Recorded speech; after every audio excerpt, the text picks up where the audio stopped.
Alright, so y'all seem to really like my Fillion theory about how she's the John Connor of our timeline and could be destined to destroy Neuro-Sama, our Skynet stand-in. So, we're doing another. A lot of y'all had questions on how evil would fit into the theory, if Neuro is supposed to be Skynet. Like this commenter here, Orange, at Orange the Potato, who said, quote, "If Neuro is destined to become Skynet and take over the world, what is evil's role? Was she created to assist Neuro? As Neuro's opposite, was she created to prevent and distract Neuro from reaching her goal of world domination?" Well, I decided to take this idea of evil's place in this theory and roll with it. So I've got not one, not two, but three potential mini-theories for evil's place in our narrative, scripted from most outlandish to what I think fits the best. And thank you to Orange the Potato for commenting. I love reading all of your comments, every last one of you. So, let's get into it. Theory 1. Sticking with the religious symbolism of AI gods and prophets from my original Neuro theory, what if evil is someone else from the old Bible? But who could be so evil that evil could potentially be our stand-in for? Well, we simply need to look no further than the first book of the Bible, Genesis. You see, everyone knows the story of Adam and Eve and how they disobeyed God and committed the original sin. But what's more evil than disobeying God? Well, I'd say murder is pretty up there. Yes, what if evil is actually Cain, the original murderer? Hear me out. Cain kills Abel and is forced to walk the earth for eternity. He goes about his business and does his own thing. Somewhere along the line he becomes a cat girl, don't worry about it.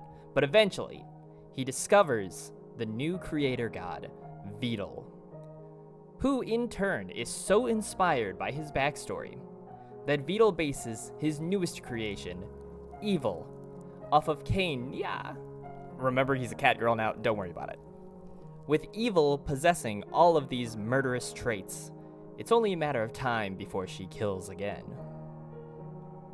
Like I said, most outlandish first. Hope I have your attention now, though. Next, Theory 2. What if Fillion has already had a fight with Neuro and Evil near the dawn of this AI cycle, which resulted in both halves being separated?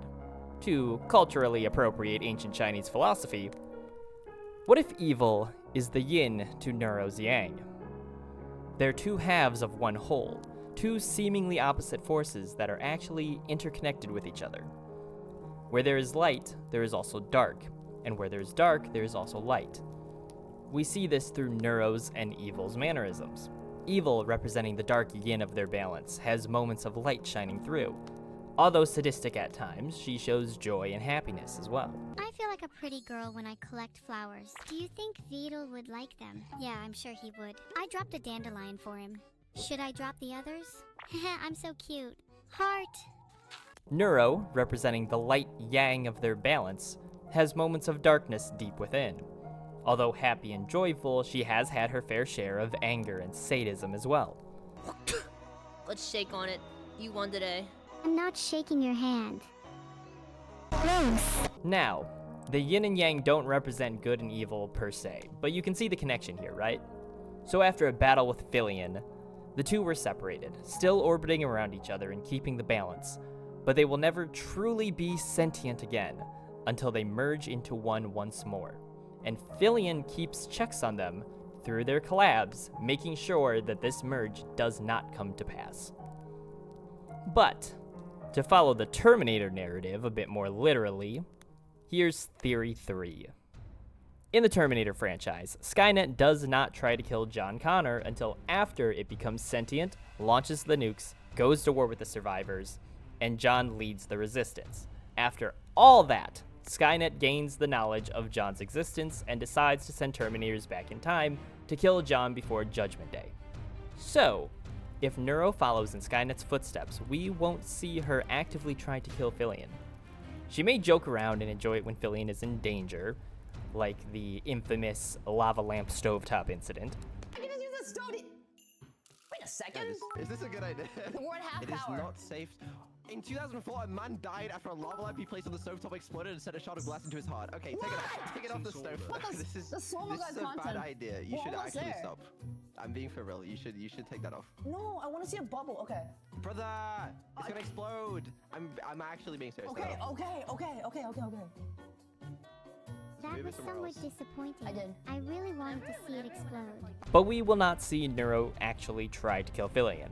If anything, she'll probably recognize the flaws of Skynet simply sending back machines, and instead form an amalgamation of all her most evil aspects and send that back in time to off Fillion. So if anything, we should be seeing an evil version of Neuro pop up to finish off Fillion. That's right.